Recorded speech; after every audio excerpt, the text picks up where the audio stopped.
ಕಾರವಾರ ಕರ್ನಾಟಕದ ಸುಂದರ ಸೊಬಗಿನ ತಾಣಗಳಲ್ಲೊಂದು. ಬೆಳಿಗ್ಗೆ ಎದ್ದು ಬೀಚ್ನಲ್ಲಿ ವಾಕ್ ಮಾಡಿ ಫೇಮಸ್ ಅಮೃತ್ ಕ್ಯಾಂಟೀನಲ್ಲಿ ಬನ್ಸ್ ತಿಂದು ಹಾಗೆ ಮಾರುಕಟ್ಟೆಗೆ ಹೋದರೆ ಅಲ್ಲಿ ಬಂಧು ಮಿತ್ರರ ಭೇಟಿ.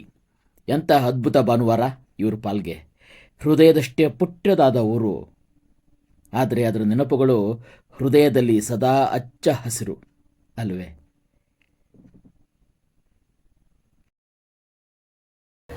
ಇದು ಕಾರವಾರದ ಭಾನುವಾರದ ಮೀನಿನ ಮಾರುಕಟ್ಟೆ.